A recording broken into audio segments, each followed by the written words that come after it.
کہ معاملات کے اندر وہ حرام کام جنہیں معمولی سمجھ لیا گیا ہے۔ آج بھی انشاءاللہ عزیز اسی ٹاپک کو آگے لے کے چلیں گے اور ایک مخصوص جو ہے چیز کے تعلق سے بات کریں گے، اور وہ ہے انشاءاللہ عزیز جو ہم آج دیکھیں گے لباس کے تعلق سے وہ حرام کام جنہیں معمولی سمجھ لیا گیا ہے۔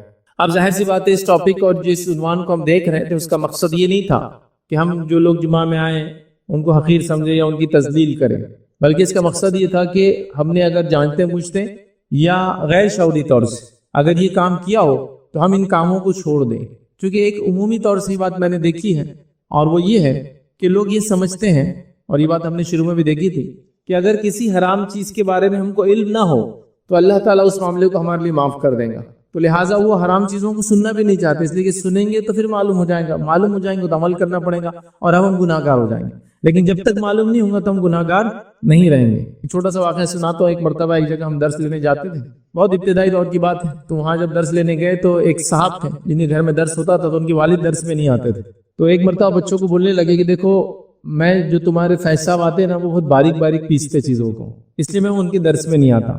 کیوں؟ بولے اس کی وجہ دیکھو سن لو، بولے اب میں آپ کو بتا دے رہا ہوں سن لو، میں آتا نہیں تو میں سنتا نہیں، میں سنتا نہیں تو میری پکڑ نہیں ہے، اب تم لوگ جاتے تو تم سنتے تو تمہاری پکڑ ہے، تو لہٰذا اب تم دیکھ لو تمہارا کیا معاملہ ہونے والا ہے۔ تو ان کا یہ ایک بلیف تھی، سوچ تھی یا فکر تھی کہ اگر حرام چیزوں کو سنے نہیں تو عمل نہیں بھی کرے تو کچھ نہیں ہوں گے۔ جیسا کہ اگر مجھے نہیں پتا کہ جوا کھیلنا حرام ہے تو میں کھیل سکتا ہوں، اگر مجھے نہیں پتا کہ سود لینا حرام ہے تو میں سود لے سکتا ہوں۔ تو ان کی یہ سوچ تھی کہ اگر ہمیں کسی چیز کا علم نہ ہو تو وہ کام اگر کر لے تو جائز ہے۔ تو بولنے لگے بچوں کو کہ باریک باریک پیستے ہو تو اگر آپ جاتے تو آپ کو دیکھو مسائل معلوم ہو رہے مطلب آپ کی پوچھ ہونے والی۔ تو یہ تھاٹ پروسیس، یہ سوچ بالکل غلط ہے۔ آپ بتائیے اگر ایک شخص ہو جس کو حق معلوم، مطلب جس کے پاس تک توحید کی دعوت پہنچی ہو، ٹھیک ہے ہم سیدھے نہیں پہنچا پائے لیکن پہنچی ہو، تو کیا اللہ کے سامنے نہیں بول سکتا کہ میرے سامنے؟ اللہ کا کام ہے کہ اس کو بتائے توحید کیا تھی، حق کیا تھی، ورنہ جیسا اگر ہم یہ سوچے کہ مجھے حرام نہیں معلوم تھا تو میں عمل نہیں کیا تو کچھ نہیں ہوں گی، تو ایسے کئی لاکھوں کروڑ لوگ جو کہیں گے ہم تو مسلمانوں نے توحید کی پیغام نہیں پہنچایا لہٰذا ہم کو پتہ نہیں تھا لہٰذا ہم جہنم میں نہیں آ سکتے۔ لیکن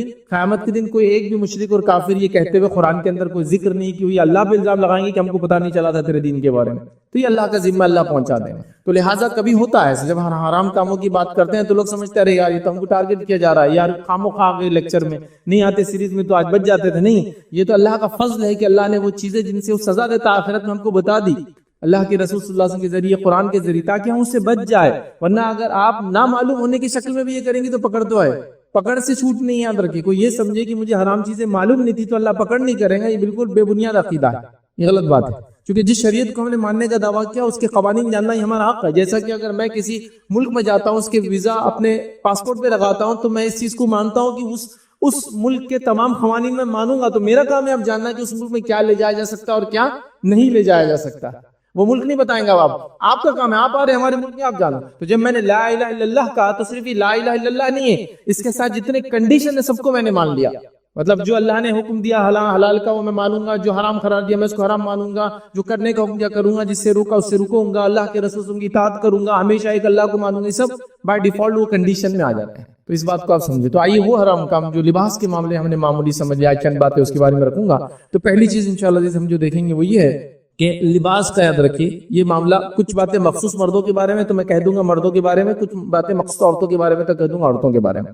تو یہ مخصوص بات مردوں کے بارے میں، اس میں لیکن عورتوں کو بھی علم ہے، وہ اس لیے کہ ان کو اپنے مرد بچوں کو یہ کام کروانا ہے، ظاہر سی بات ہے ان کے لیے علم تو سب کے لیے۔ تو یاد رکھیے لباس کو یاد رکھیے اپنے ٹخنوں سے نیچے پہننا، یہ مردوں کے لیے خاص ہے، عورتوں کے لیے نہیں۔ عورتیں تو پورا نیچے تک پہنیں گی، وہ لڑ بھی جائے تو کوئی مسئلہ نہیں، ٹخنوں سے اونچا پہننا یاد رکھیے۔ اور یہ لباس کا وہ حرام کام ہے جسے ہم نے معمولی سمجھ لیا، یاد رکھیے معمولی مطلب یہ کہ حرام کام ہے، لیکن ہم سمجھتے کچھ نہیں ہوگا، اگر ہوگا بھی تو تھوڑے دن عذاب ملیں گا، پھر ہم جنت میں انشاءاللہ چلے جائیں گے۔ لیکن جو ازبال کرتا ہے، ازبال مطلب ٹخنوں سے نیچے پینٹ، پیجامہ، لنگی، پتلون، سوپ کو لٹکانا، اس کو بولتے ازبال، اور کرنے والے کو بولتے عربی مسبل، کرنے والا مسبل، ٹھیک ہے۔ تو جیسا صلاح نماز، مسلی نماز پڑھنے والا، تو جو ازبال مسبل جو ازبال کرنے والا ہے، تو اس کے تعلق سے اللہ کے رسول صلی اللہ علیہ وسلم نے بہت سخت وعید کی، مطلب کوئی عام وعید نہیں کی کہ چل جاتا ہے بلکہ۔ آئیے نبی اکرم صلی اللہ علیہ وسلم لباس کے اس مسئلے کے بارے میں کیا فرماتے ہیں، کہتے ہیں صحیح مسلم کی روایت ہے، اللہ کے رسول صلی اللہ علیہ وسلم فرماتے ہیں، کہتے ہیں 3 آدمیوں سے اللہ تعالیٰ قیامت کے دن ہم کلام نہ ہوں گا، بات نہیں کریں گا۔ 3 لوگ ایسے ہوں گے جن سے اللہ بات نہیں کریں گا، روزے ہم کلام نہیں کریں گے، ایک نقصان۔ پھر فرمایا نہ ان کی طرف نظر رحمت سے کبھی دیکھیں گا، دوسرا نقصان، ان پہ نظر رحمت نہیں دوڑائیں گا، نظر رحمت جس پہ نہیں ہوں گی وہ جنت میں نہیں جا سکتا، یہ بات بالکل طے ہے۔ تو نظر رحمت نہیں دوڑائیں گا، دوسرا مسئلہ۔ تیسرا آپ نے فرمایا اور نہ ہی انہیں گناہ سے پاک کریں گا، چونکہ نظر رحمت نہیں ڈالیں گا تو گناہ سے پاک، نہ ہی انہیں گناہ سے پاک کریں گا۔ پھر آگے فرمایا پاک کریں گا بلکہ ان کے لیے دردناک عذاب ہوں گا۔ اور وہ لوگ ہیں، تین ہے ہمارا معاملہ، صرف ایک سے ہم دیکھیں گے آج انشاءاللہ۔ تین لوگ ہوئے، اپنے تہبند کو ٹخنوں سے نیچے لٹکانے والا، دوسرا فرمایا جو ہے چیز دے کر احسان جتلانے والا، مطلب صدقات خیرات کرے اور احسان جتلائے، اور تیسرا فرمایا یاد رکھیں جھوٹی قسم کھا کر مال کو بیچنے والا۔ یہ ہم دیکھ چکے پہلے۔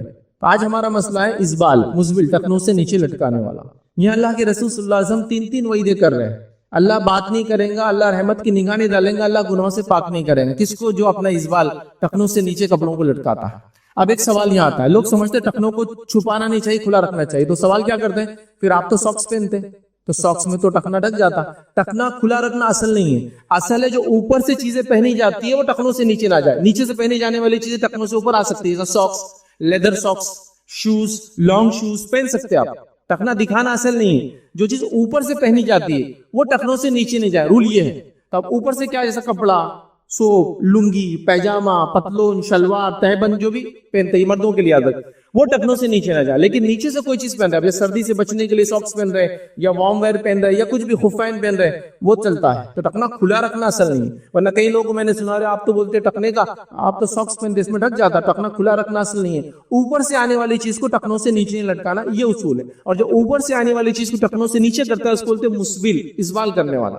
اس سے منع ہے، چونکہ اللہ کے رسول نے شوز پہنے یا پھر ایسے ساکس پہنے سے خفین کہتے ہیں جو ٹخنوں سے اوپر تک آتے ہیں اور لیدر کے موٹے بنے ہوئے ہوتے ہیں، تو اس میں تو چھپ جاتا ہے، مزبل نہیں ہونا چاہتا۔ یہ بڑی اہم چیز ہے، اس بات کو ہم سمجھے۔ نبی اکرم صلی اللہ علیہ وسلم جو لباس پہنتے وہ ٹخنوں سے اونچا، اور زیادہ سے زیادہ جب اونچا پہنتے تو آدھی مچھی تک، جو پنڈلی کی مچھی بولتے ہیں وہاں تک آتی، شن کی جو مسل ہوتی ہے اس کی آدھی مسل تک پہنتے تھے، اتنا اونچا بھی ہوتا تھا۔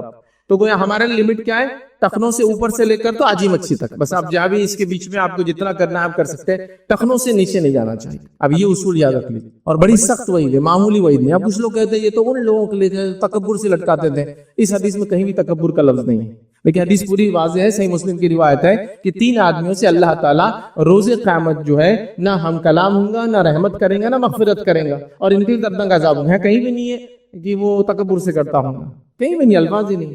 ہاں، تکبر سے کرنے والے کے لیے ڈبل عذاب ہے، یہ بات حدیث کے اندر آتی ہے۔ مطلب جو لٹکائے بھی اور تکبر سے لٹکائے، جیسا بادشاہ، سلاطین، بڑے بڑے لوگ اس زمانے میں اپنے کپڑوں کو لٹکاتے تھے، بلکہ اتنا لٹکاتے تھے کہ پیچھے لوگ لے کر چلتے تھے اس کو اٹھا کے جب ان کو چلنا ہوتا تھا۔ تو یہ یاد رکھیے، وہ تکبر سے کرتے، ان کے لیے اور زیادہ بڑا عذاب ہے۔ لیکن نبی اکرم صلی اللہ علیہ وسلم کو تکبر تھا نہیں تھا، پھر بھی آپ ہمیشہ اوپر رکھتے تھے۔ کیا دلیل ہے؟ ہمارے لیے اتباع کی دلیل ہے کہ ہم کو نبی اکرم صلی اللہ علیہ وسلم جیسا کرنا ہے۔ اب آئیے، کچھ لوگ کہتے ہیں ابوبکر صدیق رضی اللہ عنہ کا جو ہے ٹخنے سے نیچے جاتا تھا، تو یاد رکھیں ابوبکر صدیق کے تعلق سے آتا ہے کہ ہاں کبھی کبھار ان کو دیکھا گیا کہ ان کا ٹخنا ڈھکا ہوا ہوتا تھا، لیکن کیسا ہوتا تھا وہی بتا دیتا ہوں۔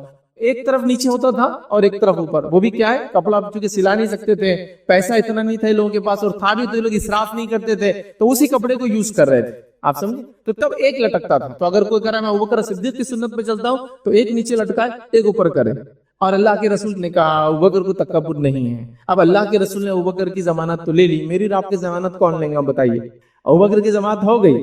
آپ کچھ لوگ کہتے ہیں ہم کو تکبر نہیں ہے اس لیے ہم لٹکا سکتے، چلیے اوپر کیجیے۔ نہیں، اوپر نہیں کر سکتا، تکبر بھی ہے نا، میں تکبر سے نہیں لٹکاتا نا، چلیے اوپر کیجیے نا۔ پھر ایک بار نہیں اوپر نہیں کر سکتا، تکبر تو ہے، پھر اس کا مطلب کہاں گیا؟ پھر چلیے کر کے دیکھیے نا پھر ایک بار۔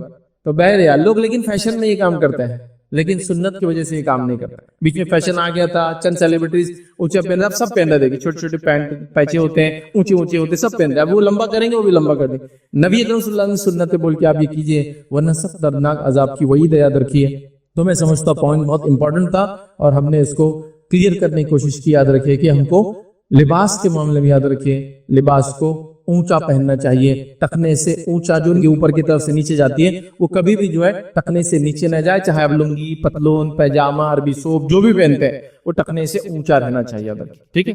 منیمم ٹخنے کے تک آ سکتا ہے اور اس کے اوپر کرنا ہے تو آدھی مچھلی تک آپ لے جا سکتے ہیں۔ دوسرا وہ کام یاد رکھیے جو لباس کے معاملے میں حرام ہے لیکن ہم نے اس کو معمولی سمجھا، یاد رکھیے وہی، اور یہ بھی مردوں کے لیے یاد رکھیے، وہ ہے دو چیزیں مردوں کے لیے سونا پہننا اور ریشم پہننا یاد رکھیے، کیونکہ آرنامنٹس بھی لباس کا حصہ ہی ہوتے ہیں ایک طرح سے، جو ہم اوپر سے پہنتے ہیں، اس لیے اس کو بھی ہم اس میں ڈال دے رہے ہیں۔ تو سونا پہننا اور ریشم پہننا یاد رکھیں۔ نبی اکرم صلی اللہ علیہ وسلم نے فرمایا، مسند احمد کی روایت، اور یہ مردوں کے لیے عورتوں کے لیے نہیں، عورتیں سونا بھی پہن سکتی ہے، ریشم بھی پہن سکتی ہے۔ مسند احمد کی روایت ہے، میری امت کی عورتوں پر ریشم اور سونا جائز ہے، اور مردوں پر حرام ہے.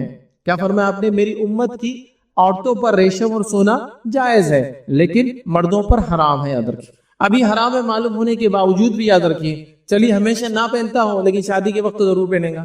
مطلب ہمیشہ اگر نہ بھی پہنتا ہوں تو شادی بھی آؤ تو برابر لڑکا ہے تو سسرال والے لا کر جہیز یا کچھ دینے والے اس کی پہلی علامت یہ کہ انگوٹھی آپ کے ہاتھ میں ڈال دی جا رہی ہے اور بڑے فخر سے وہ نوجوان ہاتھ میں انگوٹھی پہن کے گھوم رہا ہے. لوگ انگوٹھی دیکھ کر پہچان لے رہے کہ اس کی شادی طے ہو گئی, مطلب رسم ہو گیا اس لیے ہاتھ میں سونے کی انگوٹھی آ گئی. آئیے نبی اکرم صلی اللہ علیہ وسلم کا زمانہ ہے اور ایک شخص جو ہے سونے کی انگوٹھی پہن کر مسجد نبوی میں داخل ہوا. نبی اکرم صلی اللہ علیہ وسلم نے انگوٹھی کو اتار کر پھینک دیا. نبی اکرم صلی اللہ علیہ وسلم نے کہا کیا تو پسند کرتا ہے کہ آنکھ کا انگارہ تیرے ہاتھ میں دیا جائے یا تجھے پہنا جائے؟ تو کہا نہیں. اس کے بعد کچھ لوگ اس کے پاس آئے اور کہا تیرے گھر میں محرمات ہوں گی نا, مطلب گھر میں عورتیں وغیرہ ہوں گی نا, ان کو لے آ کر دے دے. تو کہا اس انگوٹھی کو میں کبھی نہیں اٹھاؤں گا, جس کو اللہ کے رسول نے پھینک دیا اس کو نہیں اٹھاؤں گا. اس نے اس انگوٹھی کو ہی چھوڑ دیا. دیکھیے کیسی اتباع تھی صحابہ کی اور اس نوجوان کی. چونکہ ظاہر سی بات ہے یہ بڑا ٹف کام ہے. یاد رکھیے نوجوان اس کو سمجھ سکتے اور وہ بھی آج کل کے نوجوان جو ٹرینڈز کے حساب سے چلتے ہیں سوشل میڈیا کے دور کے حساب سے, ان کے پاس کسی فیشن کو فالو کرنا اتنا امپورٹنٹ ہوتا ہے کہ وہ کچھ بھی کر سکتے اس کے لیے. اب ایک شخص ایک ٹرینڈ کو اس زمانے کے فالو کر رہا تھا کہ سونے کی انگوٹھی پہنا تھا, رسول اللہ کے ایک جملے نے اس کو ٹرینڈ بدل دیا, اس ختم, ہمیشہ کے لیے ختم. اس سے کیا بات پتا چلے کہ آپ کو جو بھی لباس آپ پہنتے, جو بھی چیز جسم پر پہنتے وہ نبی اکرم صلی اللہ علیہ وسلم کے بتائے ہوئے طریقے سے, اور سونے کا کچھ بھی نہیں ہوگا, کسی بھی قسم سے نہیں ہوگا, کسی بھی چیز پہ نہیں ہوگا سوائے اس کے کہ اگر وہ ضرورت کی چیز ہو تو, لیکن آرنامنٹ نہیں. جیسا کہ دانت کی جگہ دوسرا دانت لگانا ہے اور اس کے علاوہ کوئی آپشن نہیں کہ گولڈ کا لگائے تو جائز ہے. ناک کی جگہ پر اور ناک لگانا اور آپ کے پاس کچھ نہیں بنتی. اب میں یہ ناک کا جو ایگزامپل دے رہا ہوں, اللہ کے رسول صلی اللہ علیہ وسلم کے زمانے میں کیا ہوا, اس زمانے میں جب جنگ ہوتی تو عموماً انگلیاں اور ناک بہت کٹ جاتی تھی. جیسا آپ کسی نے وار کیا پیچھے ہٹے ناک چلے گئی, ہاتھ بچانے کے ہاتھ کی انگلیاں چلے گئی, کامن تھا. تو کیا کرتے تھے عرب, جب ناک چلی جاتی تھی تو ناک یاد رکھے سافٹ بون ہوتی ہے اور وہ سافٹ بون اندر ہارڈ اسکل میں اٹکی ہوئی ہوتی ہے. جب وہ کٹ جاتی ہے تو اس کو پورا نکال لیتے ہیں تو اندر سوراخ بچتا ہے ایک بڑا. ابھی الحمدللہ آج کل ایسے لوگ نہیں دکھتے, لیکن پہلے سے لوگ دکھا بھی کرتے تھے. لوگ چہرہ ڈھک کے رکھتے تھے, ناک ایکسیڈنٹ میں چلے جاتی, سرجریز ہوتی نہیں تھی, پلاسٹک سرجری کامن نہیں تھی, کاسمیٹک سرجری تو کھلی ہوتی تھی ناک کی. اور ہم نے بچوں نے کچھ لوگوں کو دیکھا مانگنے والے ناک نہیں ہوتی تھی, تو ایسا ہوتا تھا. تو کیا کرتے تھے اہل عرب, وہ اب ناک نہیں تو اچھا نہیں دکھتا, تو ان کے پاس ایک سسٹم تھا, وہ لوگ چاندی کی ایک ناک بناتے تھے اور اس کو اندر اٹکا دیتے تھے تو تھوڑا خوبصورت لگتا ہے. اور چاندی کی چہرے ناک بنانا ہی اس زمانے میں کامن تھا. آپ دیکھیں اولڈ ایجز کے اندر, مڈل لیول ایجز کے اندر یہ کرتے تھے لوگ. چاندی کا چہرہ, چاندی کے گال جو کٹ جاتے تھے, کان کی جگہ چاندی اٹکا دیتے تھے, چاندی کا کان کامن تھا, تو چاندی کی ناک اٹکا تھا. تو ایک مرتبہ ایک صحابی اور اللہ کے رسول, میں چاندی کی ناک لگاتا ہوں لیکن جب ہوا اس میں سے گزرتی ہے نا تو اس کی بدبو بڑی آتی ہے, اسمیلی ہوتی ہے چاندی. کیونکہ چاندی آپ کو پتا ہے آکسیجن سے جب وہ ہوتی ہے تو بلیکش کلر لیتی ہے, مطلب وہ ریئیکٹ کرتی ہے, آکسیڈائزیشن ہوتا ہے, اس لیے چاندی کی چیزوں کو آپ کو صاف کرنا پڑتا ہے, کالی ہو جائے تو کیا اسمیل کرتی ہے. تو کیا میں سونے کی لگا لوں, تو کہا ہاں تو سونے کی لگا لے. تو پتا چلا یوز کی چیز, جیسا اگر آپ کو بول رہا ہے ہاتھ کے اندر کچھ چیز ڈالنا ہے تو وہ گولڈ کی ڈال سکتے, تو وہ بہت دن تک اچھی ہوتی ہے, آپ ڈال سکتے ہیں. دانت کی جگہ گولڈ کا کچھ لگانا لگا سکتے ہیں, وہ ایک الگ بات. بٹ آرنامنٹ کے طور پر آپ گولڈ نہیں پہن سکتے. یاد رکھیے. پھر مرد آرنامنٹ کے طور پر کیا پہن سکتا ہے, حالانکہ آج کا ٹاپک نہیں, بس مختصر بتا دو. مرد چاندی کی ایک انگوٹھی اپنی یہ دو انگلی, رنگ فنگر اور لٹل فنگر, چاہے سیدھے ہاتھ کی یا پھر الٹے ہاتھ کی, رنگ فنگر یا لٹل فنگر جس کو کہتے ہیں, چھوٹی انگلی اور یہ اس کو انگوٹھی والی انگلی کہتے ہیں, ان میں پہن سکتا ہے. اور آپ صلی اللہ علیہ وسلم کی انگوٹھی جو تھی چاندی کی تھی, اس پر ایک حبشی نگینہ تھا. کچھ لوگ بولتے عقیق اللہ کے رسول پہنتے تھے, اللہ کے رسول عقیق کبھی نہیں پہنا. حبشی نگینہ ایتھوپین ایک نگینہ ہوتا تھا جو بلیک کلر کا ہوتا تھا, بلیک شیڈ میں وہ ہوتا, اور اس پہ لکھا ہوتا محمد رسول اللہ, اور اللہ کے رسول اس کو الٹا پہنتے تھے, مطلب رنگ کا نیچے کا حصہ اوپر اور جو سیل تھی وہ نیچے آتی تھی. اس لیے آپ دیکھیں بہت سارے اہل علم کو وہ انگوٹھی پہنتے ہیں, اس کے پیچھے پتھر ہوتا ہے لیکن الٹا پہنتے ہیں, پتھر نیچے اور انگوٹھی کا پتلا حصہ اوپر رہتا ہے. یہ سنت ہے, تو اللہ کے رسول الٹا پہنتے تھے اس کو. تو بہت سارے صحابہ بھی کرتے تھے اور صحابہ نے بعد میں اس عمل کو جاری رکھا, اس سے پتہ چلا یہ بھی آپ کر سکتے, کرنا ہے تو, لیکن سونے کی نہیں. سونے کے علاوہ وہ بھی منایا تھا کہ اللہ کے رسول کے سامنے ایک شخص آیا جس نے اتنے لوہے کی پہنی, آپ نے پسند نہیں کیا, اس نے پیتل کی پہنی, آپ نے پسند نہیں کیا, اس نے چاندی کی پہنی, آپ نے خاموشی اختیار کی. تو پتہ چلا سونا تو حرام ہے, پیتل تانبا لوہا بھی نہیں پہن سکتا ایک مرد, صرف چاندی. تو اگر پہننا ہے تو پھر یہ پہنی بہرحال. تو سونا اور ریشم مرد پہ حرام ہے, اور ریشم بھی حرام. تو ریشم کے کپڑے بھی مرد نہیں پہن سکتا, عورتیں پہن سکتی ہے. لیکن ریشم کے کپڑے نہیں, کپڑے کے اندر کچھ حصہ ریشم کا ہو جائز ہے. جیسے نبی اکرم صلی اللہ علیہ وسلم کا ایک کرتا تھا جس کے کف انگلش میں بولتے ہو، عربی کے لفظ کف، تو جو کف تھے یاد رکھیے وہ مخمل کے، وہ جو ریشم کے تھے یاد رکھیے، تو آپ نے پہنا، اور اس کے اندر کا جو کالر کا حصہ ہوتا ہے جو گردن پہ لگتا ہے اس پہ ریشم لگا تھا، آپ نے وہ پہنا، تو پتا چلا پارٹ ریشم ہو تو کوئی مسئلہ نہیں، جیسا کہ کسی کا کپڑا ہے اور ایک ریشم کی پٹی ہے خالی، یا پھر وہ گردن پہ چبھتا ہے کبھی کپڑا ہے نا، یا کاندھوں پہ جہاں چبھتا ہے تو وہاں ریشم ہے، یا کسی بیماری کی وجہ سے جہاں کپڑا لگتا ہے تو وہاں ریشم ڈال دیا، کف میں ریشم چلیں گے، پورا ریشم نہیں پہن سکتا، کمپلیٹلی ریشم کا لباس مرد نہیں پہن سکتا، نہیں کرتا نہیں پیجامہ کمپلیٹ، کرتے اور پیجامے کا سرٹن پارٹ ریشم کا ہے جائز، ٹھیک ہے، تو اس بات کو یاد رکھ، لیکن سونا کسی بھی شکل میں جائز نہیں، سوائے جیسے میں نے بتایا جو نان آرنامنٹ کی شکل میں ہوتا ہے، جو میڈیکل یوز ہو سکتا ہے اس کا، وہ ایک الگ بات ہے، یاد رکھ، ٹھیک ہے۔ اب کچھ لوگ یہ کہتے ہیں کہ سفر پہ گئے تو کچھ ہونا چاہیے، اچانک کچھ ہو گیا، یہ ہو گیا وہ ہو گیا، تو بہرحال چاندی رکھ سکتے ہیں اور کئی قیمتی چیزیں بہرحال رکھی جا سکتی ہے، اس کے لیے سونا ہی ضروری نہیں، یاد رکھے، ٹھیک ہے۔ اور آج کل تو کوئی مسئلہ نہیں، ہر چیز کا والیٹ ہوتا ہے، ہر چیز آن لائن ہوتی ہے، تو وہ تو آپ کے زمانے میں تو ریلیونٹ بات رہی نہیں، یاد رکھے، لیکن یاد رکھیے اس بات کو ہم خاص طور سے یاد رکھیے کہ سونے کی کوشش ہم نہیں بنیں گے۔ تیسری چیز یاد رکھیے جو لباس کے اندر آتی ہے، یاد رکھیے جس کو ہم نے معمولی سمجھ لیا، اور یہ عورتوں کے لیے خاص یاد رکھیے، وہ کیا ہے؟ عورتوں کا خوشبو لگا کر باہر نکلے، اس نیت سے کہ لوگ اس کی خوشبو کو محسوس کریں، تو نبی اکرم صلی اللہ علیہ وسلم نے منع قرار دیا ہے، یہ حرام ہے اور سخت ترین، سنگین ترین، بدترین جرم ہے۔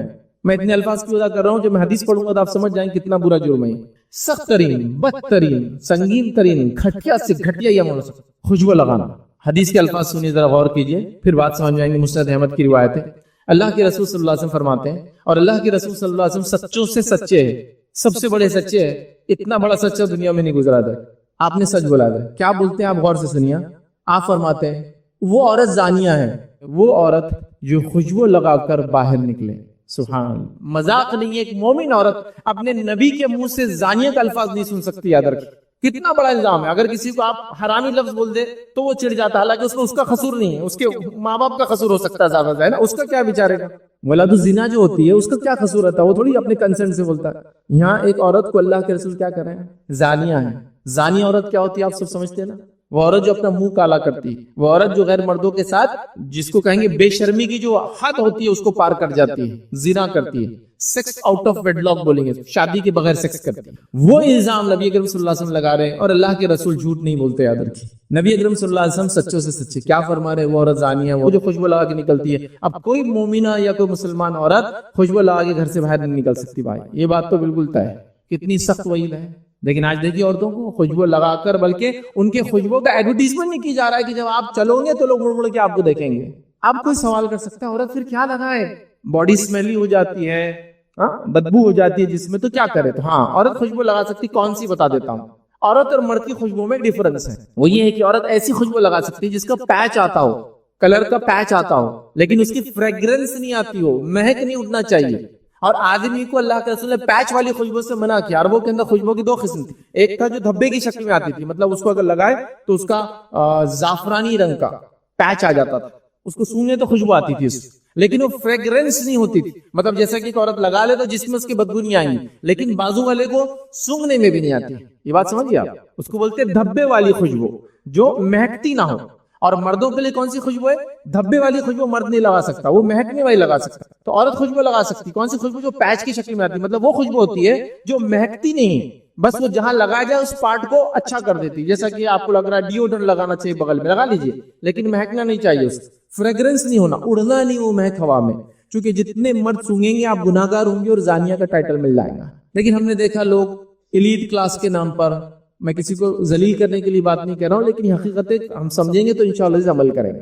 ایلیٹ کلاس کے نام پر باہر سے آئے تو کیسا پتا چلے گا کہ ہم باہر جا کے آئے تو ہم خوشبو لگا رہے ہیں؟ نہیں، خوشبو سے مت، آپ کے اخلاق سے پتا چلے گا باہر جا کے آئے، آپ کے پیسے خرچ کرنے سے پتا چلے گا، جو صدقات کرتے ہیں کہ آپ باہر سے جا کے آئے، ہے نا، غریبوں کو دیتے ہیں، مسکینوں کی مدد کرتے ہیں، ہاں یہ آپ کا وہ ہے، یہ باقی سب چیزیں نہیں۔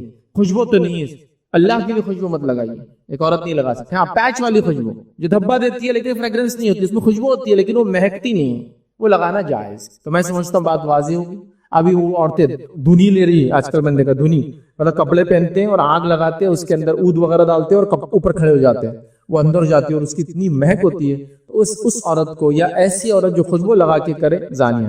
آئیے دوسری روایت، مسند احمد کی روایت، نبی اکرم صلی اللہ علیہ وسلم فرماتے تھے جو عورت خوشبو لگا کر مسجد کی طرف آ رہی، مطلب نماز کو آ رہی ہے، کتنا بڑا کام ہے نا، جو عورت خوشبو لگا کر مسجد کی طرف گئی تو آپ سن فرما رہے ہیں وہ جب تک غسل جنابت کی طرح غسل نہ لے لے اس کی نماز بھی قبول نہیں ہوتی ہے.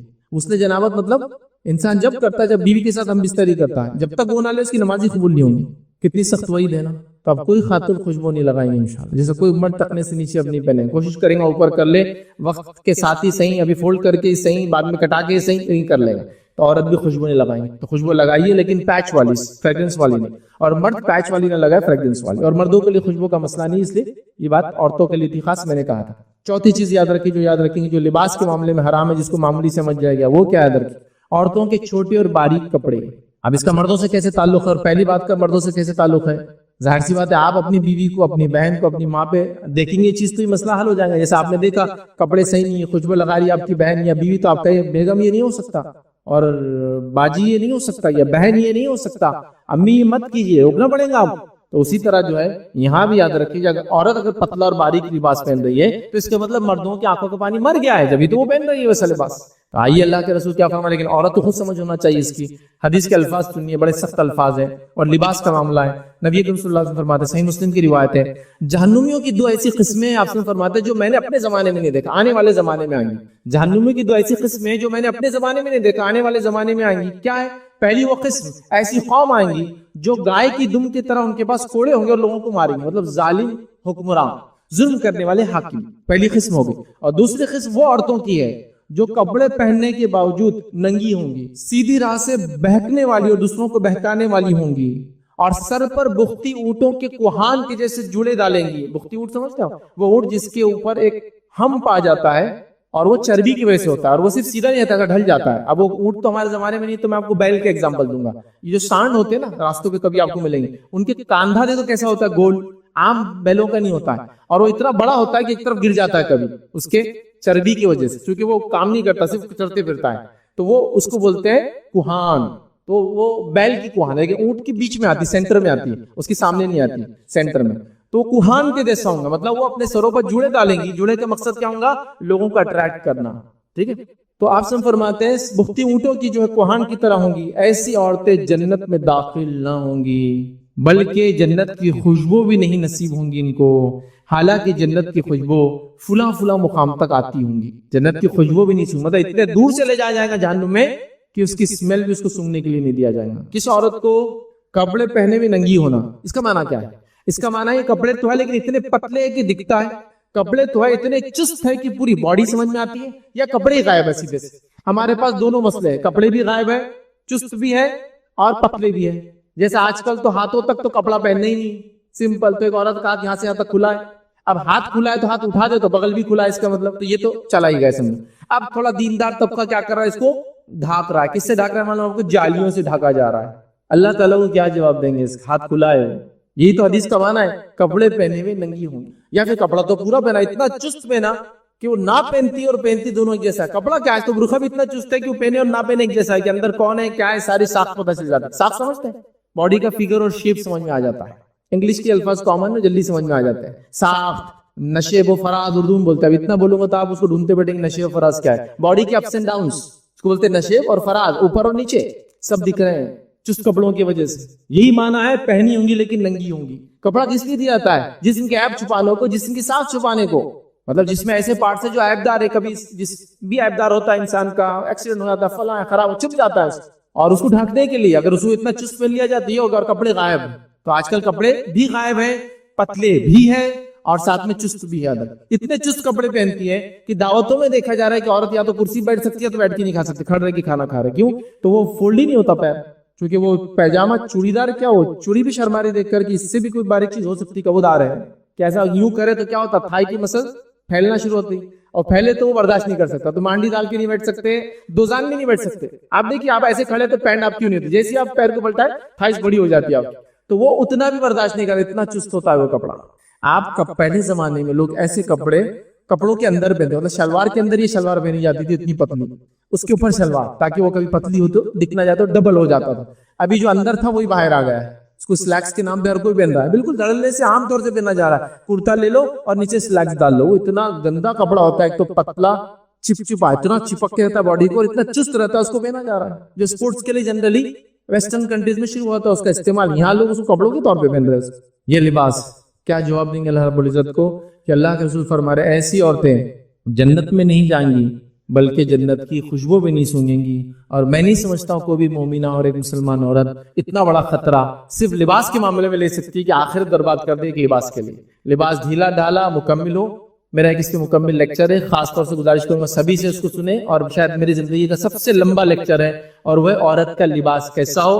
تقریباً 2 گھنٹے اور 47 منٹ کا وہ لیکچر ہے, سب سے لمبا لیکچر میری زندگی. مکمل طور سے عورت کا لباس کیسا ہونا چاہیے میں نے مکمل ڈسکرپشن دیا, اللہ کے رسول صلی اللہ علیہ وسلم کے عمل سے, امہات المومنین کے عمل سے, اور صحابیات اور تابعیات کے واقعات سے پورے. وہ کیسا کپڑا پہنتی تھی, کیسا چیک کرتی تھی, اور کپڑے کے معاملے اتنی حساس ہوتی تھی کہ ایک صحابیہ کے تعلق سے واقعہ آتا ہے کہ وہ اپنے وقت میں جو ہے ایک زمانے کے اندر بوڑھی ہو گئی اور نابینا ہو گئی تھی, تو دیکھ نہیں پاتی تھی. جب دیکھ نہیں پاتی تھی تو ان کے بچے نے ایک بار لباس کپڑا لایا, تو روایت میں آتا ہے کہ اس کپڑے کو لے کر وہ ہاتھ سے جانچتی تھی ایسا, اور اس سے اندازہ لگاتی تھی موٹا ہے پتلا ہے. دیکھیں نابینا ہے, اس نے بھی چیکنگ چالو ہوئی کہ کپڑا ایسا تو نہیں ہے کہ جسم پہ ڈالو, ہو چونکہ نابینا ہے تو دیکھ بھی نہیں پاتے سامنے والا کیسا دیکھ رہا ہے, خود کو کیسا دیکھ رہا ہے, تو اتنی احتیاط کرتی تھی, اس کو چیک کر لیا کرتی تھی. تو نابینا ہے پھر بھی یہ حال ہے, اور ہمارا حال دیکھیے. اب دیکھ بھالتے بول رہے پتلا بتاؤ نا, نیٹ کا بتاؤ نا, یہ اتنے موٹے ہے کہ ہم چست بتاؤ نا, ایسا سیو نا, کہ ٹیلر بھی شرما رہا ہے کہ یار کیسا سینا بازی, بول رہے کہ آنکھ پہ ماپ لو اور ایسا سیو. چونکہ ظاہر سی بات ہے ایسے فیشن ڈیزائننگ کے کپڑے آپ بغیر ماپ کے سی نہیں سکتے. پہلے زمانے میں یہ حال تھا کہ ایک کپڑا عورت کا سیا جاتا تھا, وہ کپڑے سے دوسرا کپڑا سیا جاتا تھا, کبھی وہ جاتی نہیں تھی. اب تو بول رہے آپ ماپ لیجیے ہمارا, چونکہ ظاہر سی بات ہے اب ایسا سیئیں گے تو اس میں وہ ساخت تو نہیں آئیں گی نا, مطلب وہ لکس نہیں آئیں گے جو لکس کے لیے تو ہم پہن رہے ہیں. لیکن یہ جہنمیوں کی علامت ہے, آخرت میں جہنم میں جانے والوں کی علامت ہے. میں عورتوں کے کپڑوں کے حقوق کے خلاف نہیں ہوں, چونکہ ظاہر سے نان مسلم بھی سنتے آن لائن جاتی ہے باتیں. میں عورتوں کے کپڑوں کے حقوق کے خلاف نہیں, لیکن دین یہ کہتا ہے کہ ایسے کپڑے پہنو تو اس کا آخرت میں فائدہ ہے.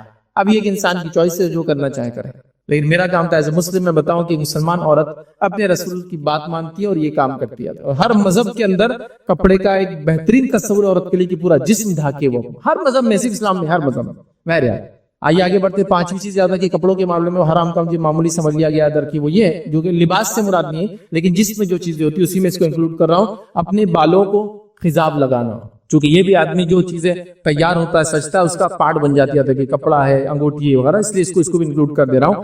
بالوں کو خضاب لگانا نبی اکرم صلی اللہ علیہ وسلم سے منع کیا. حدیث کے الفاظ ابو داؤد کی روایت آپ نے فرمایا کچھ لوگ آخری زمانے میں کبوتر کی پوٹ کی طرح سیاہ خضاب لگائیں گے, ایسے لوگ جنت کی خوشبو تک نہیں حاصل کریں گے. کچھ لوگ آخرت قیامت سے پہلے آئیں گے جو کبوتر کے پوٹ, اس کا جو پوٹا ہوتا ہے نا, جب وہ کھانا کھا لیتا ہے دیکھیے ایک طرف سے اس کا گول ہو جاتا ہے بڑا, اس کو پوٹ بولتے ہیں, اس کے اوپر کلر سیاہ ہوتا ہے بہت زیادہ, اس کے طرح جو ہے خضاب لگائیں گے. ایسے لوگوں کے بارے میں آپ نے فرمائی جنت کی خوشبو بھی نہیں سونگیں گے. اب کوئی لگاتا تھا چھوڑ دے, اس جو ہوا سو ہوا, اللہ سے معافی مانگ. یہ بڑی اہم بات ہے, یہ مذاق نہیں ہو رہا, تو یہ بات اہم ہے.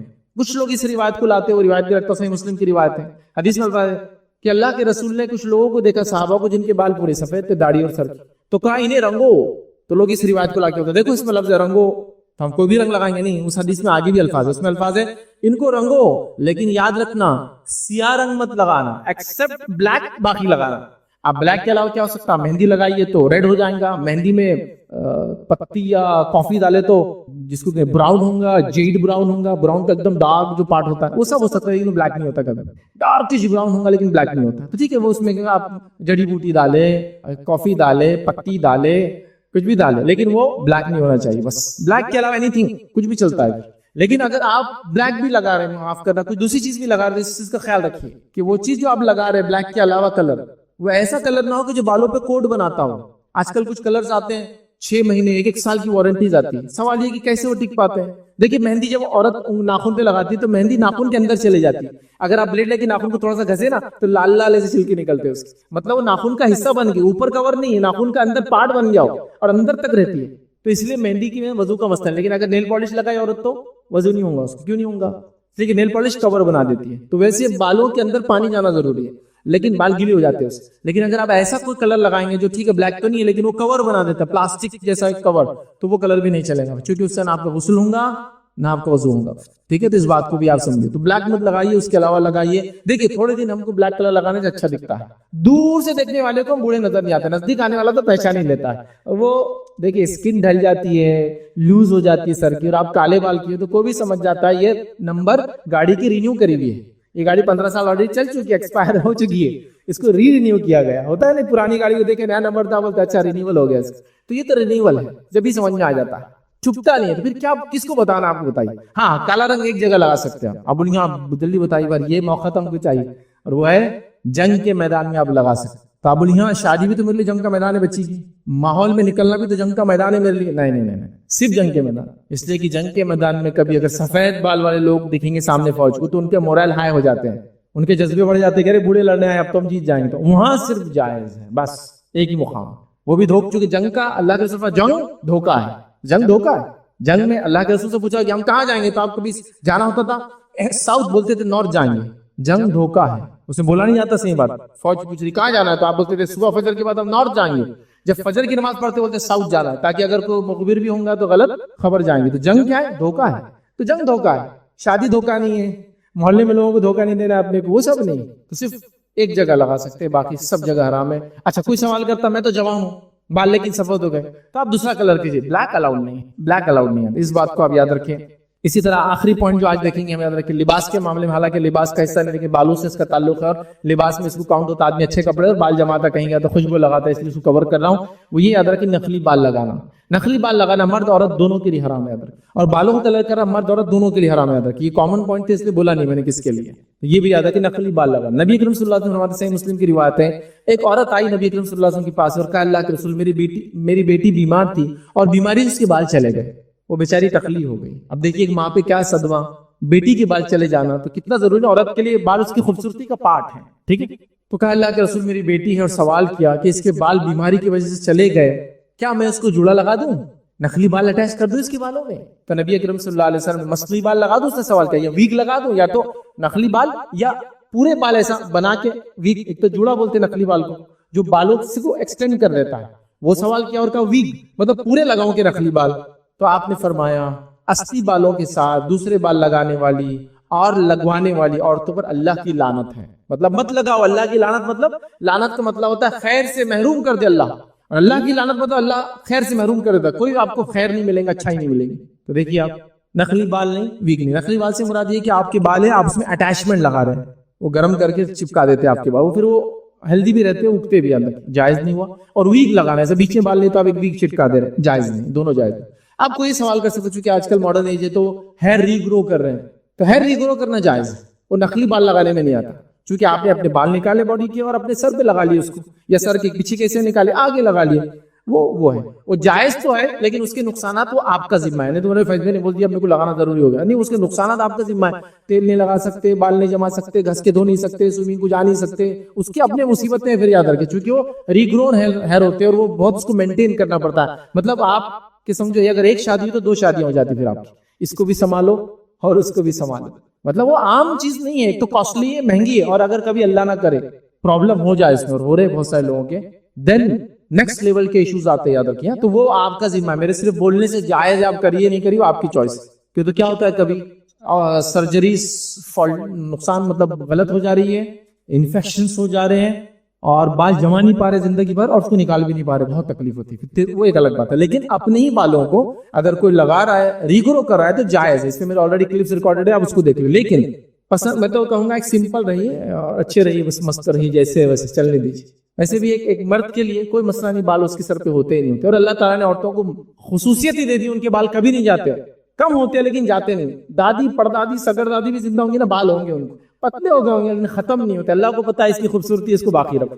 میاں بھائی کو کوئی مسئلہ نہیں, بال رہے نہیں رہے, ان کی خوبصورتی اپنی الگ ہی ہے. بہرحال الحمدللہ ان کا اپنا سواگ ہے, اپنا ایک طریقہ ہے زندگی جینے کا, اور اس سے بالوں میں اس سے کوئی اڑچن نہیں آتی. الحمدللہ ایمان ہے, ہیلدی ہے, نمازیں پڑھ رہے, سجدے کرنے کی توفیق اللہ نے دیا, بس باقی سب دیکھا رہے گا, کوئی چیز ہے نہیں ہے, چلتے رہیں گے. تو بہرحال اس کو یاد رکھیں. تو نقلی بالوں کا آج کل بہت سسٹم چل رہا ہے, اللہ کے لیے نقلی بالوں کو اوائڈ کیجیے, چونکہ اللہ کی لعنت ہے لگانے والے پہ بھی اور لگوانے والے پہ بھی. تو یہ رسک تو ہم لے نہیں سکتے صرف بالوں کے لیے. یار آخرت میں اگر کامیاب ہو گئے تو اتنے خوبصورت ہو جائیں گے. حدیث میں الفاظ ہے جب جنت کے بازار لگیں گے, اور جنت کا بازار جمعہ کے دن لگتا ہے, یاد رکھیے, لیکن وہ جنت کا بازار ہے بھائی, اس کا لیول ہی نیکسٹ ہے. تو جب روایت میں آتا ہے جب مرد نکلیں گے, چونکہ عورتیں اس بازار میں بھی نہیں جائیں گی, روایت میں الفاظ ہے مرد جائیں گے, تو وہاں ہوا چلیں گی, اور ہوا میں کیا اڑے گا معلوم آپ کو, دھول کی جگہ مشک, اور اس کے ساتھ ساتھ آپ کا زعفران اڑے گا.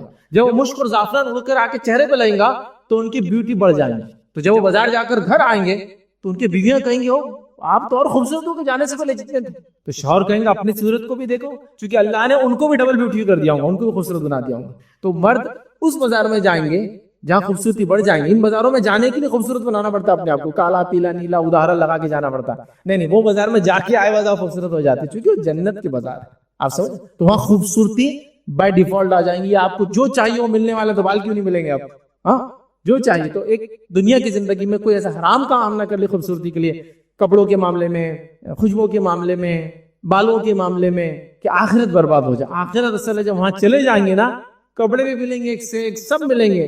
جنتی شخص جو مرد ہوگا اس کا ایک جو کنگن ہوگا جو اسے پہنایا جائے گا, ایک بار اگر اللہ تعالیٰ اس کنگن کو دنیا میں اجازت دیتے دکھائی دینے کا, تو اللہ کے رسول فرماتے ہیں سورج ویسے ہی پھیکا پڑ جائے گا جیسا سورج کے سامنے ستارے پھیکے پڑ جاتے ہیں. مطلب سورج غائب ہو جائیں گے اس کی چمک کی وجہ سے, اتنا چمکیلا ہوگا. دیکھیے جنت کے معاملہ ہے. تو یہ سب چیزیں چاہیے تو دنیا میں کچھ تو اسٹرگل ہے, کچھ چیزوں کو چھوڑنا پڑے گا ہی, پسند اور نفس بولنے کے باوجود. بہرحال اب وقت نہیں, ہم اپنی بات کو یہاں ختم کرتے ہیں. میں سمجھتا ہوں میں نے بہت امپورٹنٹ پوائنٹس لیے آج لباس کے معاملے میں, چونکہ روزمرہ کا معاملہ تھا, امپورٹنٹ تھے. مقصد تھا اصلاح, نہ کہ کسی کو ذلیل کرنا یا کسی کو نیچا دکھانا کہ بھائی ہم کو ٹانٹ مار دیا آج. نہیں, بالکل نہیں, میرا مقصد نہیں ہے.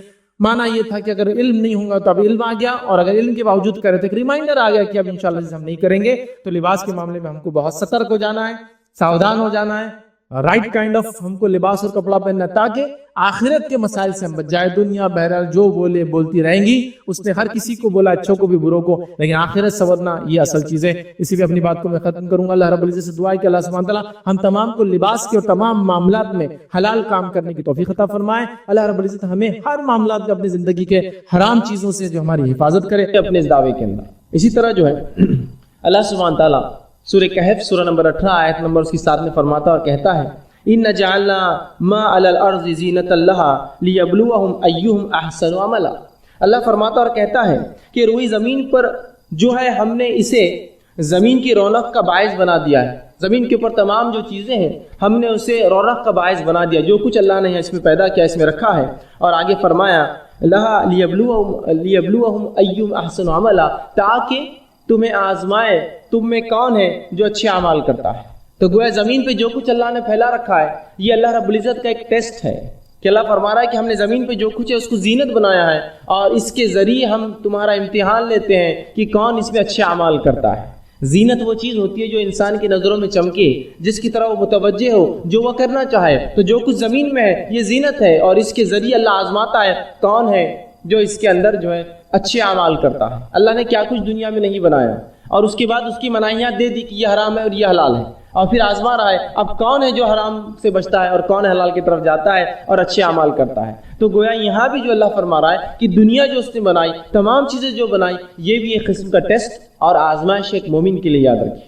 اسی طرح اللہ سبحانہ تعالیٰ فرماتا ہے سورہ انبیاء سورہ نمبر 21 اس کی آیت نمبر 35 میں اللہ کہتا ہے اور فرماتا ہے وَنَبْلُوَكُمْ بِالشَّرِّ وَالْخَيْرِ فِتْنَةٌ وَإِلَيْنَا تُرْجَعُونَ. اللہ فرماتا اور کہتا ہے ہم بطریق امتحان, ہم بطریق آزمائش تم میں سے ہر ایک کو برائی اور اچھائی سے جو ہے ٹیسٹ کرتے ہیں.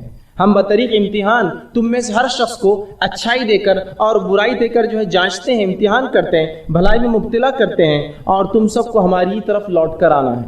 تو اس آیت میں اللہ یہ فرما رہا ہے کہ یہ ہمارا طریقہ ہے کہ ہم ایسا ٹیسٹ کرتے ہیں, ایسا امتحان لیتے ہیں, لوگوں کو اچھائی دے کر اور برائی دے کر, شر اور خیر دے کر.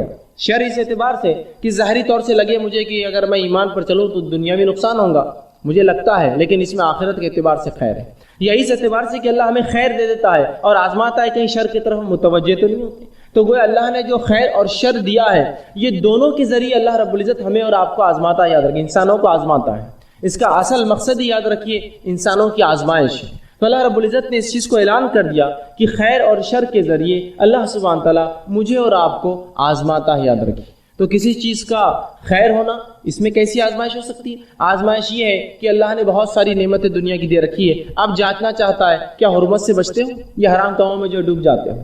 اسی طرح کچھ نعمتیں اللہ دنیا کی چھین لیتا ہے اور پھر آزما کے دیکھتا ہے کیا شکر گزار بنتے ہو اللہ کے یا ناشکری کرتے ہو اس حالت کے اندر. تو گویا خیر اور شر دونوں کے ذریعے اللہ رب العزت میرا اور آپ کا, ہم تمام کا جو ہے امتحان لیتا ہے. اسی طرح جو ہے جب اللہ رب العزت مومنوں کو لیکن آزماتا ہے, ان کا ٹیسٹ لیتا ہے, تو یاد رکھیے اس آزمائش کا بدلہ بھی دیتا ہے. صرف آزمائش ہی نہیں کہ ہمیں صرف ٹیسٹ کیا جائے، آزمایا جائے، بلکہ اس آزمائش کا ہمیں بدلہ ملتا ہے۔ اور نبی اکرم صلی اللہ علیہ وسلم فرماتے ہیں، صحیح مسلم کی حدیث ہے، بہت زبردست حدیث ہے، یاد رکھیے اس بات کو آپ سمجھ گئے، حدیث میں جو بیان کی جا رہی ہے تو انشاءاللہ العزیز ہر آدمی جس حالت میں ہے اللہ کا شکر ادا کریں گا اور خوش زندگی گزاریں گا، افسوس زدہ نہیں ہوگا، پریشان نہیں ہوگا، جس طرح سے آج ہم چھوٹی چھوٹی مصیبتوں پر پریشان ہوتے ہیں۔ آئیے سنیے نبی اکرم صلی اللہ علیہ وسلم کیا فرماتے ہیں۔ آپ صلی اللہ علیہ وسلم ایک مجلس میں بیٹھے تھے، صحابہ آپ کے اطراف تھے، آپ مسکرائے۔ صحابہ نبی اکرم صلی اللہ علیہ وسلم کو دیکھتے رہے کہ آپ مسکرائے۔ جب آپ کا مسکرانا ختم ہوا تو اللہ کے رسول نے پوچھا، کیا تم مجھ سے پوچھو گے نہیں میں کیوں مسکرایا؟ کیا مجھ سے سوال نہیں کرو گے کہ میں اچانک کیوں مسکرایا؟ تو کہ اللہ کے رسول بتا دیجیے آپ کیوں مسکرائے؟ تو کہا میں اس لیے مسکرایا، اور آپ نے فرمایا کہ مومن کا معاملہ بڑا عجیب ہے، اس معاملے پہ مجھے مسکرانا آیا، میں ہنس پڑا۔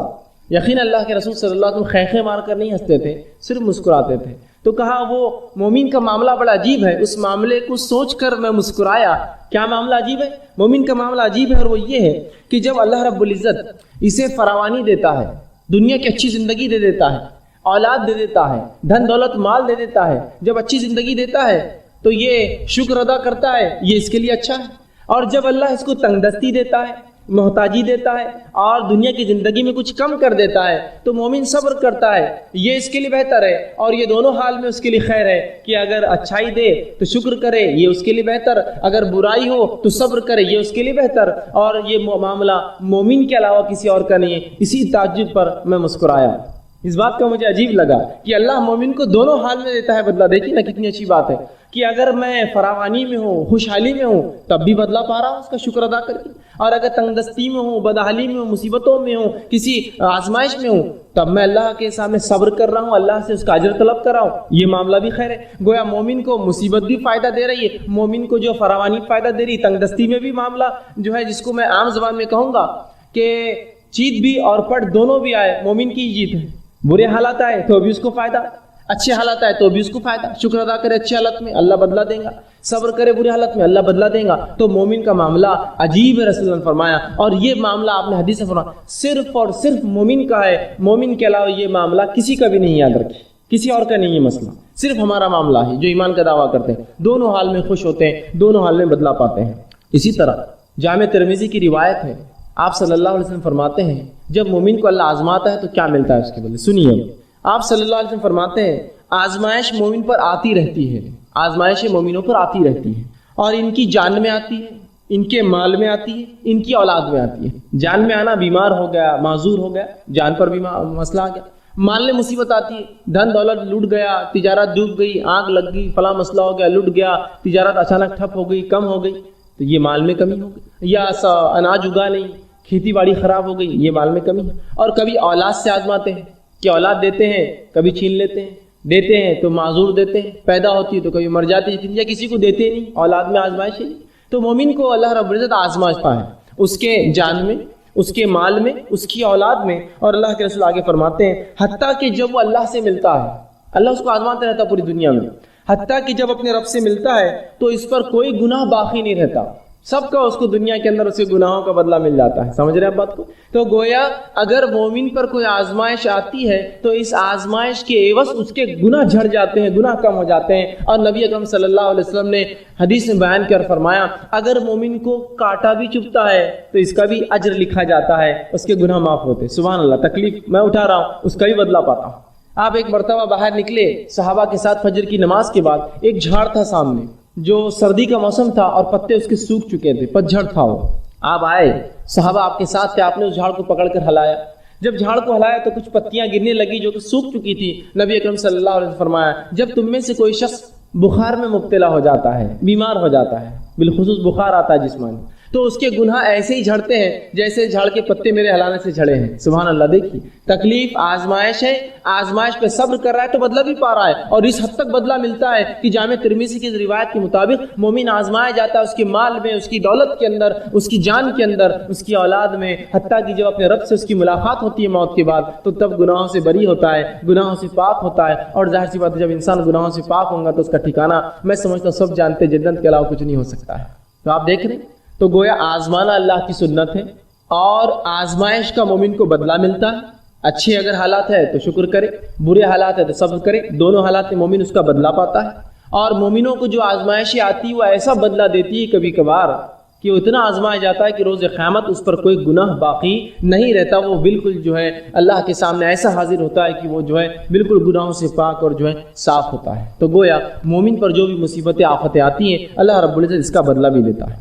اب اللہ رب العزت کس کو آزماتا ہے یہ بات بھی اب جان لیں۔ کبھی کبھار ہوتا ہے اگر کوئی آزمائش میں مبتلا ہو جائے تو ہم کہتے ہیں ہاں بڑا بات کر رہا تھا، دین کی بڑی بات کر رہا تھا، فلاں دیکھو پھنس گئے نا، دیکھو مصیبت آئی نا۔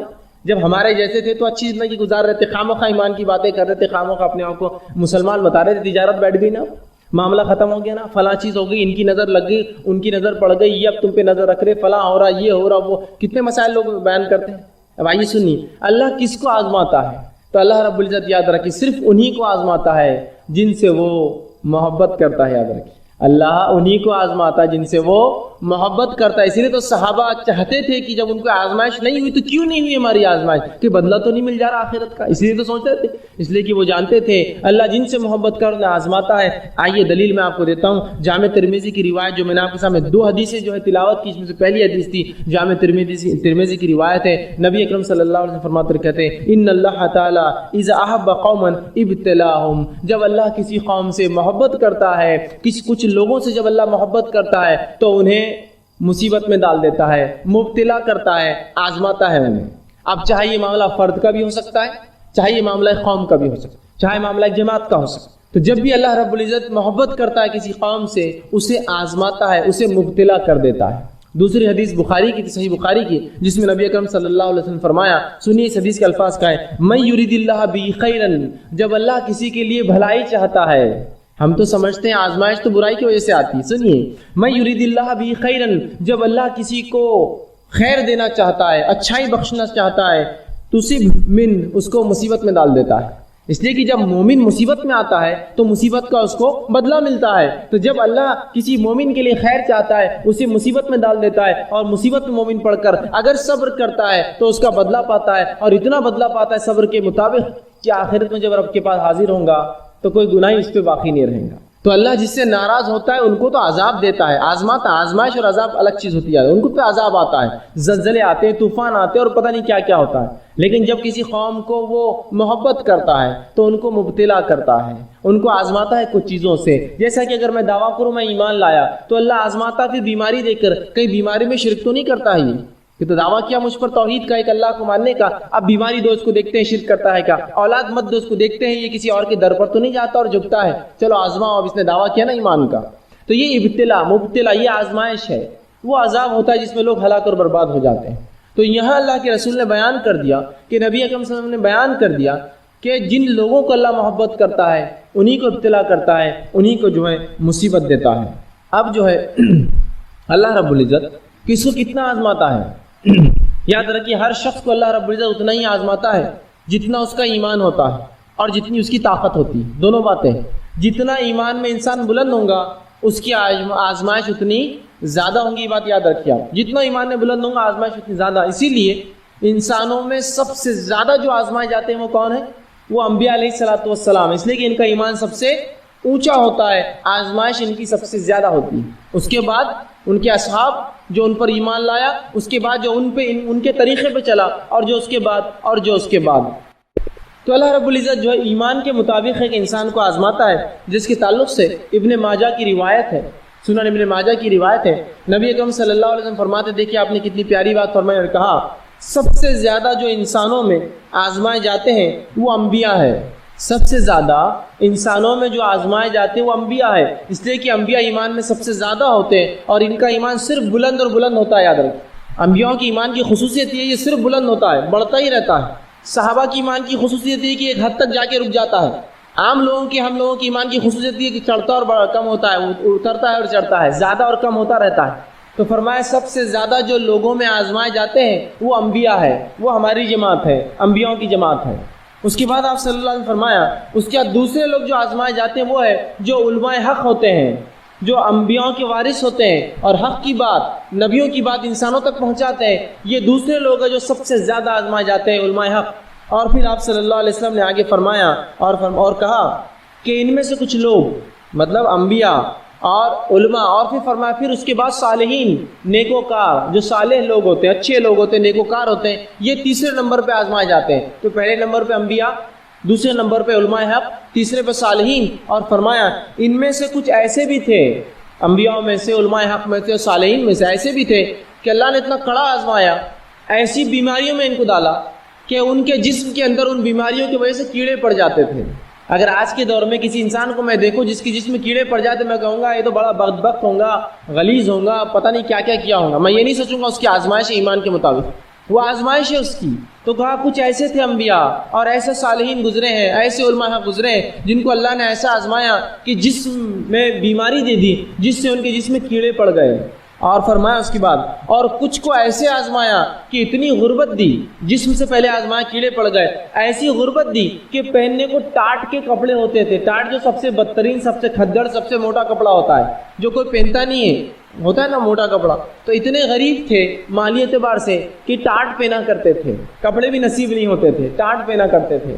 اور کچھ تو ایسے تھے، ان میں رسول اللہ صلی اللہ علیہ وسلم فرماتے ہیں کہ جو کچھ غریب اتنے کہ انہوں نے ٹاٹ کا کپڑا پہنتے تھے، لیکن وہ اس حالت میں انبیاء، علماء اور صالحین اس حالت میں اتنے خوش تھے جتنے تم اچھی حالت میں بھی خوش نہیں رہتے ہو۔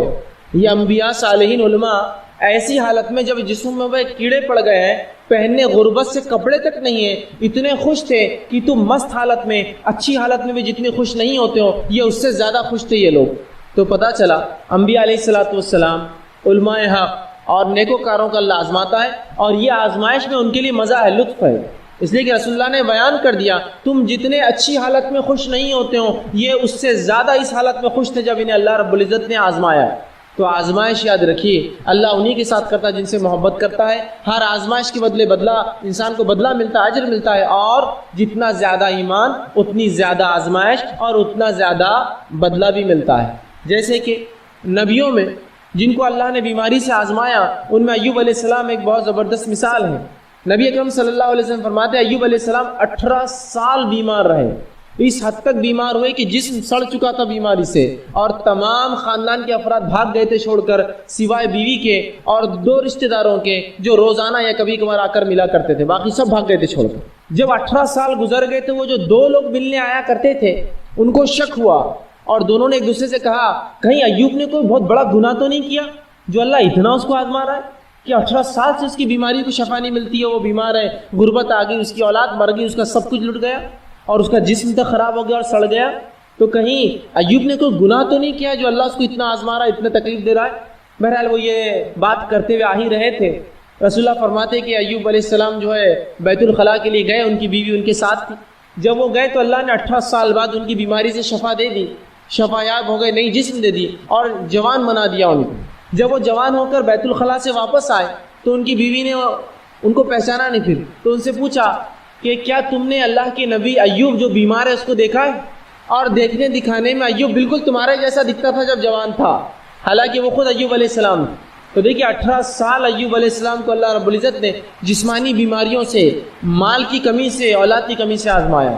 تو اللہ جن لوگوں کو آزماتا ہے یاد رکھیے ان سے اللہ محبت کرتا ہے، اس لیے آزماتا ہے، اور جتنی آزمائش زیادہ ہوتی ہے اللہ رب العزت اتنا زیادہ انسانوں کو اس آزمائش کے بدلے میں جو ہے بدلہ دیتا ہے، اجر دیتا ہے اور ثواب پہنچاتا ہے۔ کہ اللہ رب العزت جو ہے کتنا آزماتا ہے لوگوں کو، کیا ایسا تو نہیں اللہ مجھے اتنا آزمائیں گا کہ میں جس کو برداشت نہ کر سکوں؟ کہیں ایسا تو نہیں کہ اللہ ہمیں اتنا آزمائیں گا کہ میں برداشت نہ کر سکوں؟ لوگ کہتے ہیں میں بیمار ہوں، یہ برداشت کے باہر ہے، وہ مصیبت برداشت کے باہر ہے، یہ مال کی کمی برداشت کے باہر ہے۔ تو کیا اللہ لوگوں کو ان کے طاقت سے زیادہ آزماتا ہے؟ آئیے سنیے، اللہ رب العزت کبھی بھی انسانوں کو ان کی طاقت سے زیادہ نہیں آزماتا، یاد رکھیں۔ اس لیے کہ اللہ سبحانہ تعالیٰ نے قرآن کے اندر سورہ بقرہ سورہ نمبر 2 آیت نمبر 286 میں فرمایا اور کہا لا یکلف اللہ نفسا الا وسعها، اللہ کسی انسان کو اس کے طاقت سے زیادہ نہیں آزماتا، اللہ کسی نفس کو اس کے طاقت، اس کے برداشت سے زیادہ نہیں آزماتا۔ تو یہ بات طے ہے کہ اللہ سبحانہ تعالیٰ مجھے اور آپ کو ہماری طاقت سے زیادہ نہیں آزمائیں گا، جتنی طاقت ہے، جتنی قوت ہے ہم میں، اتنی ہی صرف ہماری آزمائش ہونے والی ہے، اس سے زیادہ یاد رکھیے میری اور آپ کی آزمائش نہیں ہوتی ہے۔ تو ایک انسان کو جس کو اللہ محبت کرتا ہے آزماتا ہے تو اس کا بدلہ دیتا ہے، آزمائش ان کی ہوتی ہے جن سے محبت کرتا ہے، اور اتنا ہی آزماتا ہے جتنی مجھ میں اور آپ میں آزمائش برداشت کرنے کی طاقت ہوتی ہے اتنا ہی آزماتا ہے۔ تو اگر کوئی انسان بیمار ہے تو یہ بیماری برداشت کرنے کی طاقت تھی تبھی اللہ نے دی۔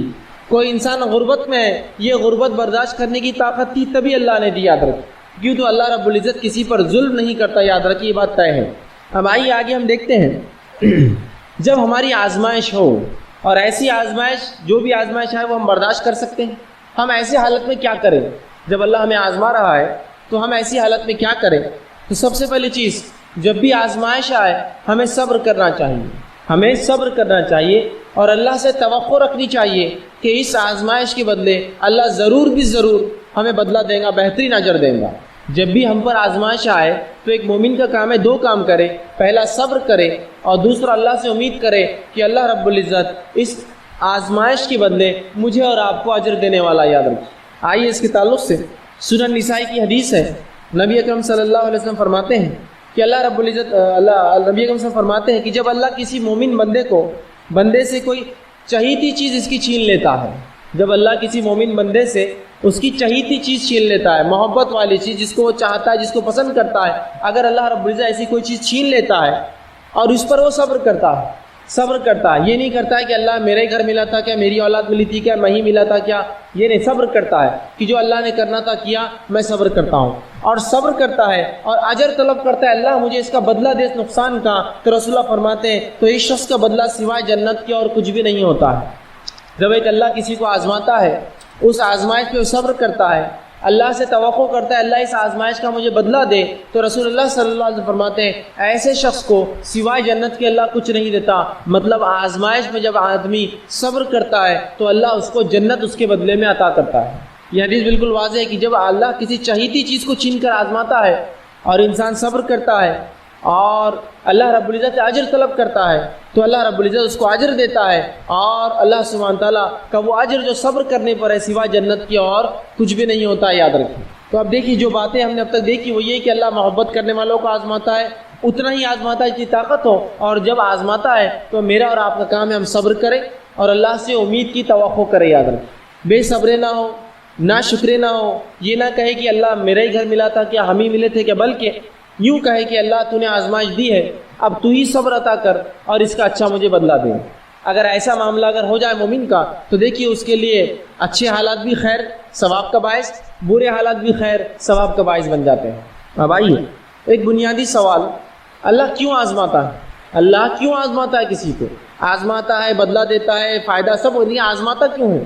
بنیادی چیز تو میں ایک مثال دے کر اس بات کو آگے بڑھانے کی کوشش کروں گا کہ اگر آپ مجھ پر اعتماد کرتے ہیں، بھروسہ کرتے، سمجھ لیجئے میری شخصیت پر آپ اعتماد کرتے اور بھروسہ کرتے ہیں، میں کسی دن آپ کے گھر پر آیا اور آ کر کہا کہ یہ ایک پیلی سی چیز لایا، ایک ٹکڑا ہے پیلا، اور کہا کہ یہ 1 تولے کا ہے، مجھے کچھ ضرورت ہے، آپ اس سونے کو رکھ لیجئے اور اس کے بدلے مجھے پیسہ دے دیجئے، تو کیا آپ مجھے پیسہ دے دیں گے وہ چیز رکھ کر آپ کے پاس؟ اگر آپ میں سے کچھ لوگ یہ کر سکتے ہیں تو ہاتھ اٹھائیے، میں کل آپ کے گھر آ جاؤں گا پیلا ٹکڑا لے کر اور اس کے بدلے میں پیسہ لے لوں گا۔ آپ کہیں گے ٹھیک ہے آپ کی شخصیت تو بڑا اعتماد ہے، لیکن تھوڑا جانچ لیں گے کہ سونا ہے یا نہیں ہے، پرکھنا ضروری ہے نا۔ آپ کی شخصیت ٹھیک ہے، آپ پر اعتماد ہے، آپ بہت اچھے ہیں، لیکن جانچنا ضروری بھی تو ہے، جو چیز آپ دے رہے ہیں کیا وہ درست ہے، وہ صحیح ہے؟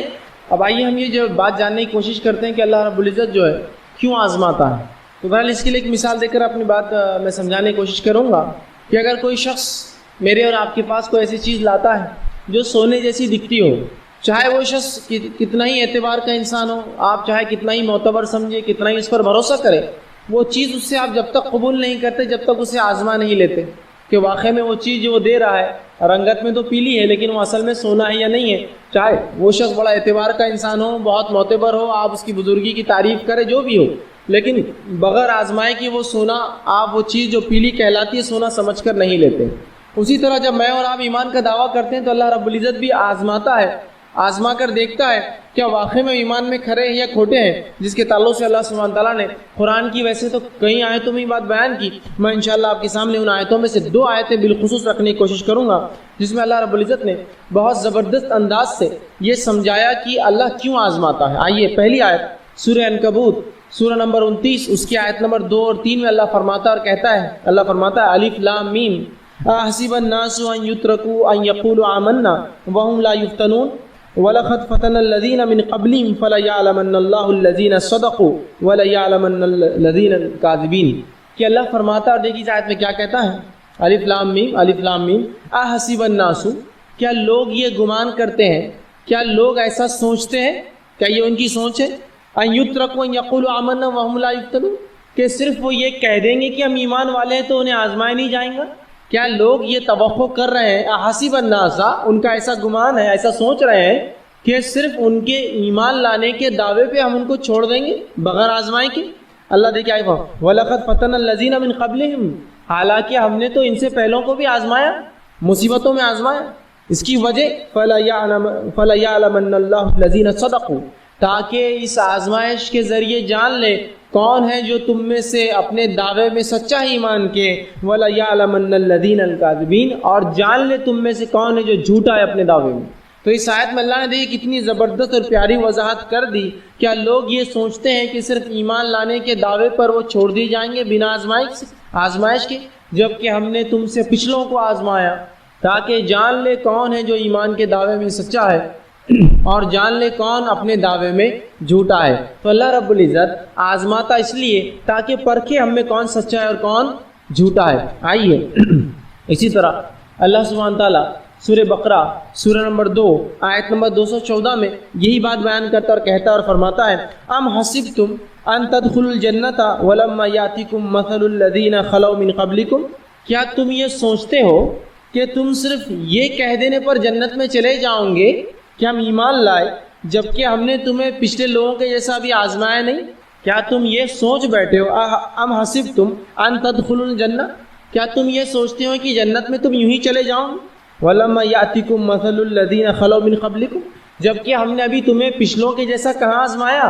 پچھلے لوگ جب ایمان لاتے ہم انہیں آزماتے، تو کیا تم یہ سمجھتے ہو اے صحابہ، یہ آیت صحابہ کے لیے آئے تھے، کیا تم سمجھتے ہو کہ محمد صلی اللہ علیہ وسلم پر ایمان لانے کا بس دعویٰ کرو گے اور جنت میں چلے جاؤں گے، جبکہ ہم نے ابھی پچھلوں کے جیسا کہاں آزمایا تم کو؟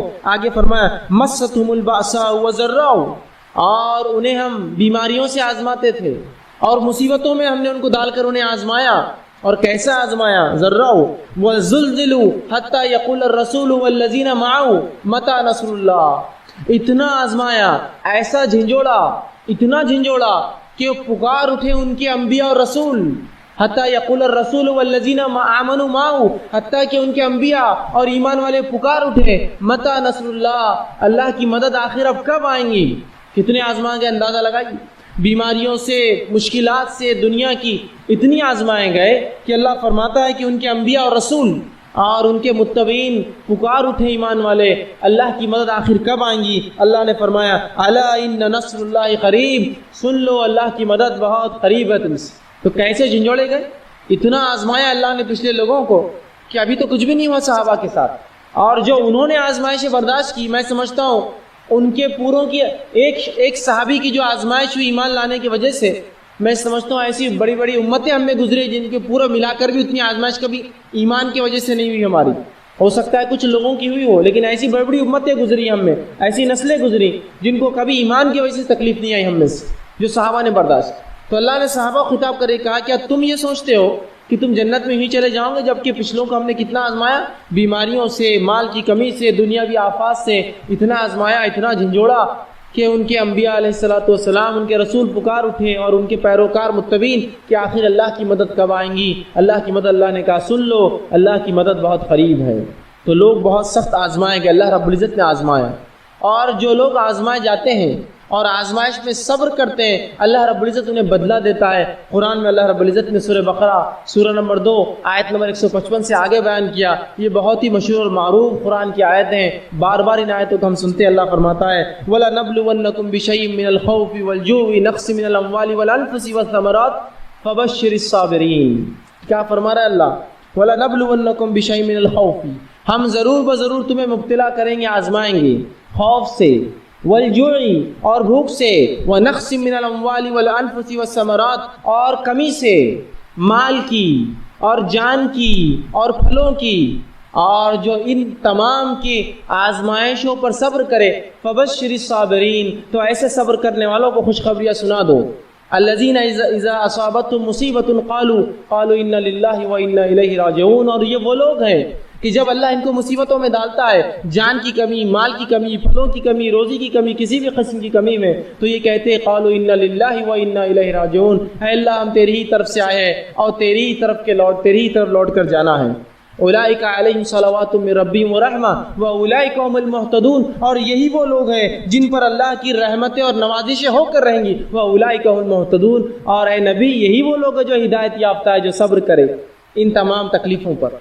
تو ان آیتوں میں اللہ رب العزت نے کتنی زبردست بات کہی کہ مومنوں کا شیوا اور طریقہ تو یہ ہے، آزمائش آتی ہے تو صبر کرتے ہیں، چاہے جان پر آئے، مال پر آئے، پھلوں پر آئے، روزی پر آئے، اولاد پر آئے، کسی بھی معاملے نفس پر آئے، یہ صبر کرتے ہیں، اور جب بھی کوئی مصیبت آتی تو کیا کہتے ہیں؟ قالوا انا للہ وانا الیہ راجعون، ہم اللہ کی طرف سے آتے اسی کی طرف لوٹ کر جانا ہے۔